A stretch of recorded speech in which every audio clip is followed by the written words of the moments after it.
ശശി തരൂരിനെ ആര് തളയ്ക്കും അല്ലേ? വീണ്ടും തരൂര് വിവാദത്തിലേക്ക് കടന്നിരിക്കുകയാണ്. കോൺഗ്രസിനെ പ്രതിരോധത്തിലുമാക്കി.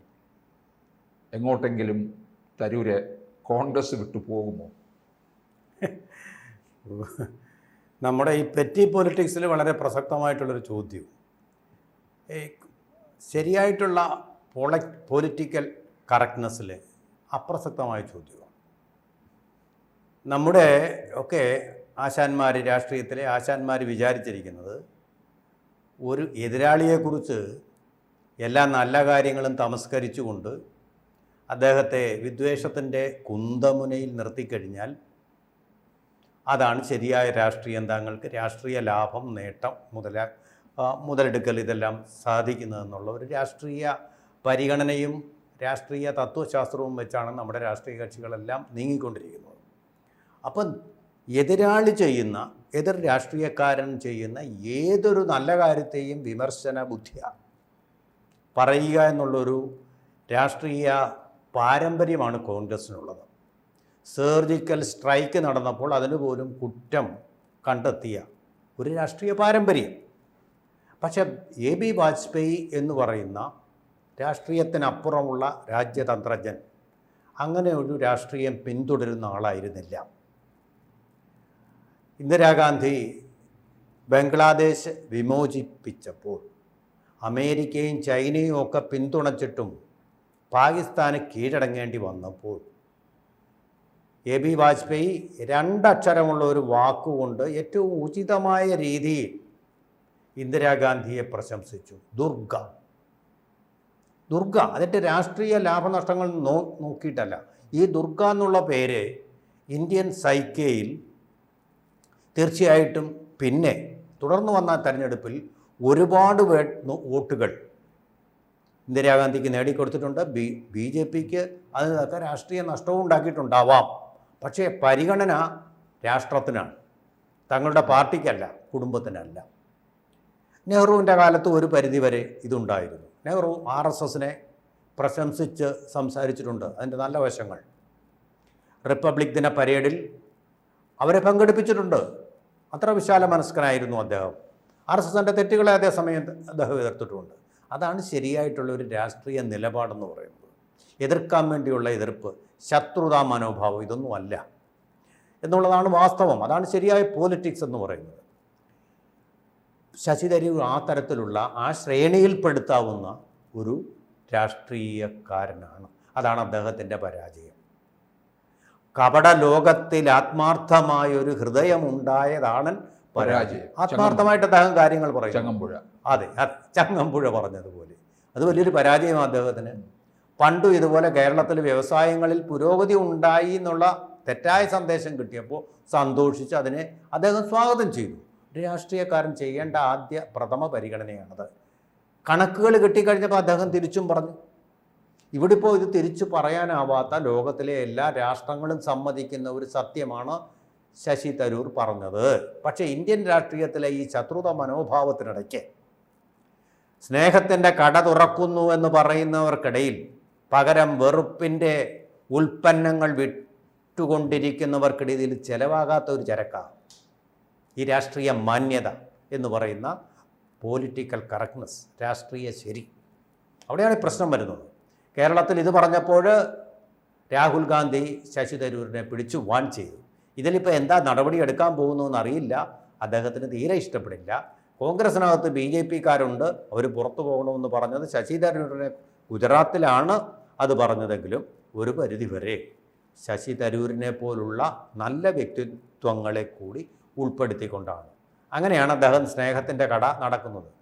അതിൻ്റെ പൊളി എവിടാണെന്നിൽ വിൽക്കുന്നത് വിഷമാണ്, വെറുപ്പാണ്. മോദിക്കെതിരെ, BJP-ക്കെതിരെ, ഒരു പരിധിവരെ ഇന്ത്യയുടെ ദേശീയതയ്ക്കെതിരെ, ദേശീയ വികാരത്തിനെതിരെ ഉള്ള വിദ്വേഷവും വിഷവും വിൽക്കുന്ന കടകളാണ് രാഹുൽ ഗാന്ധിയും സോണിയാഗാന്ധിയും കുറേ പാർശ്വവർത്തികളും ചേർന്ന് തുറന്നിട്ടിട്ടുണ്ടെന്നുള്ളത് ഇന്ത്യൻ ജനങ്ങൾക്ക്, ബുദ്ധിയുള്ള ഇന്ത്യൻ വോട്ടർമാർക്ക് ഇപ്പോൾ ഏതാണ്ട് വ്യക്തമായതിൻ്റെ ഫലമായിട്ടാണ് കോൺഗ്രസിൻ്റെ പരമ്പരാഗത ശക്തി കേന്ദ്രങ്ങളിൽ പോലും ഇന്ന് അവർ തോറ്റ് തുന്നം പാടിക്കൊണ്ടിരിക്കുന്നു. മിസോറാമിൽ ക്രിസ്ത്യാനികൾക്ക് ഭൂരിപക്ഷമുള്ള മിസോറാമിൽ, ഗുജറാത്തിൽ മുന്നേറിക്കൊണ്ടിരുന്ന കോൺഗ്രസിനെ തകർത്ത് വീണ തെരഞ്ഞെടുപ്പ്, തദ്ദേശ തെരഞ്ഞെടുപ്പ്, ഹരിയാനയിലെ തദ്ദേശ തെരഞ്ഞെടുപ്പ് വൻ വിജയമാണ് BJP കൊയ്തുകൊണ്ടിരിക്കുന്നത്. ആ തരംഗം ചക്രവാളം തൊട്ട് ചക്രവാളം എന്ന് പറയുന്ന പോലെ ഇന്ത്യയുടെ ഒരറ്റം മുതൽ മറ്റേ അറ്റം വരെ ആഞ്ഞു വീശിക്കൊണ്ടിരിക്കുകയാണ്. കട്ടിങ് ദ സൗത്ത് കൊണ്ട് രക്ഷയില്ല. സൗത്തിലേക്കും വലിയൊരു പ്രവാഹമായിട്ട് BJPയുടെ ശക്തി വർദ്ധിച്ചുകൊണ്ടേയിരിക്കുകയാണ്, ഇന്ത്യയുടെ സാമ്പത്തിക വളർച്ച പോലെ തന്നെ. അപ്പോൾ ഈ ഒരു അവസരത്തിൽ നമ്മൾ ചിന്തിക്കേണ്ട ഒരു കാര്യം, ശശി തരൂർ മാത്രമല്ല, ആദ്യം പറഞ്ഞയാളും ശശി തരൂർ അല്ല. അത് നമ്മൾ മനസ്സിലാക്കണം. റഷ്യയുടെ പ്രതിരോധ മന്ത്രിയാണ് ആദ്യം ഇത് പറഞ്ഞത്. ഈ യുദ്ധത്തിൽ ഏറ്റവും പ്രസക്തമായിട്ടുള്ള ഉപദേശങ്ങൾ വൊലോദിമിർ പുടിന് നൽകിക്കൊണ്ടിരുന്നത് നരേന്ദ്രമോദിയാണ്.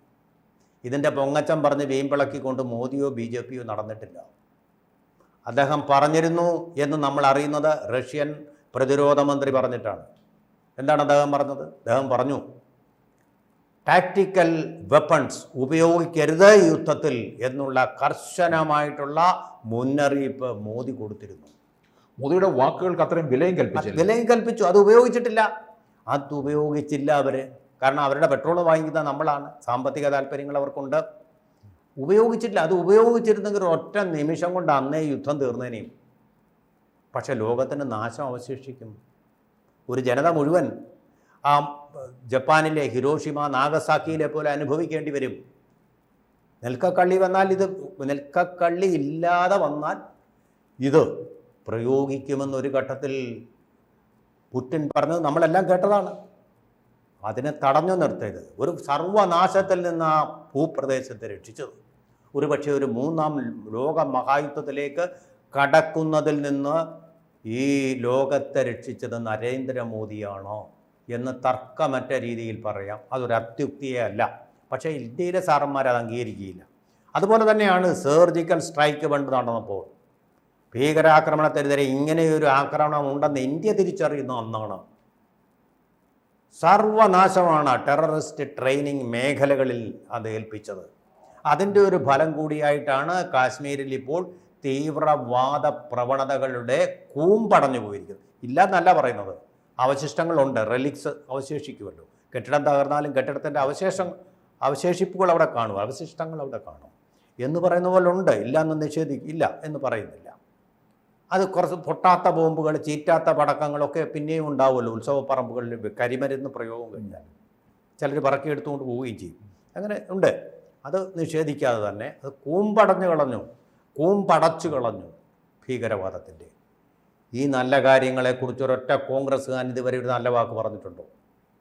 എന്നിട്ട് ചെറിയ ചെറിയ സംഭവങ്ങളും നിങ്ങളുടെ ഇൻ്റലിജൻസ് എവിടെ പോയി, നിങ്ങളുടെ പട്ടാളം എവിടെ പോയി, നിങ്ങളുടെ പ്രതിരോധ സേന എവിടെ പോയി എന്നൊക്കെ പരിഹാസ്യമായ രീതി ചോദിക്കുക. കഴിഞ്ഞ ദിവസം പൂനെക്കടുത്ത് നാഗ്പൂരിലേക്ക് മാർച്ച് നടത്തിക്കൊണ്ട് അവിടെ ഔറംഗസീബിൻ്റെ കുറേ ഭക്തന്മാരെല്ലാം കൂടെ യാത്ര നടത്തി.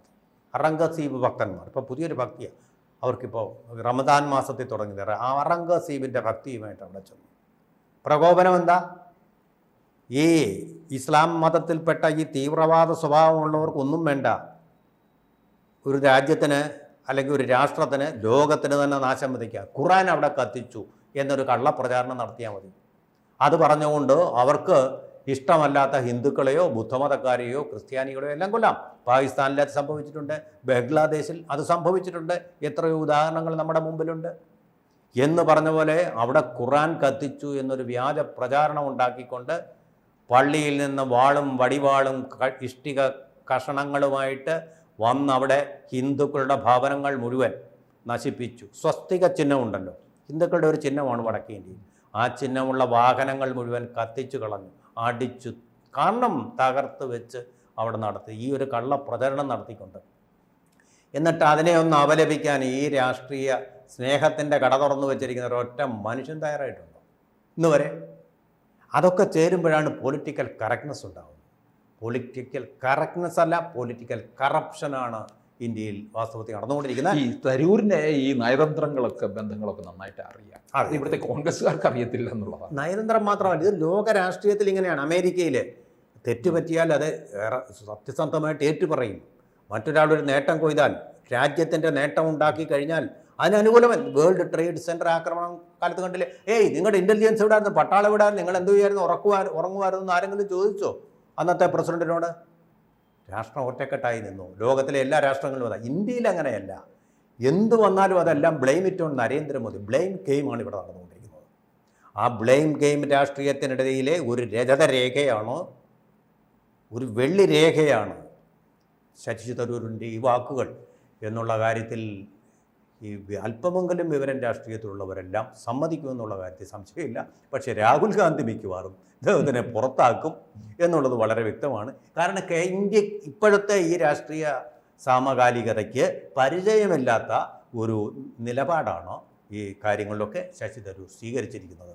അതുകൊണ്ട് അതിലൊരു തെറ്റുമില്ല. പക്ഷേ അതിനെ തെറ്റായിട്ട് വ്യാഖ്യാനിക്കപ്പെടും. മാധ്യമങ്ങളും കുറേ മാധ്യമ വിശാരദന്മാരും രാഷ്ട്രീയത്തിലെ വെറുപ്പ്, സ്നേഹമെന്ന പേരിൽ വെറുപ്പും വിഷവും നിൽക്കുന്ന ആ കച്ചവടക്കാരും അങ്ങനെ തന്നെ വ്യാഖ്യാനിക്കും. ശശി തരൂരിൻ്റെ കാര്യം എന്തായാലും കോൺഗ്രസിൽ പോക്കാണ് എന്നുള്ളതാണ്. പിന്നെ എങ്ങോട്ടെന്നുള്ളത് പിന്നത്തെ ചോദ്യം. കൂടുതൽ വാർത്തകളും വിശേഷങ്ങളും നിങ്ങളിലേക്ക് എത്താൻ ABC മലയാളം സബ്സ്ക്രൈബ് ചെയ്യുക, ബെൽ ബട്ടണും അമർത്തുക.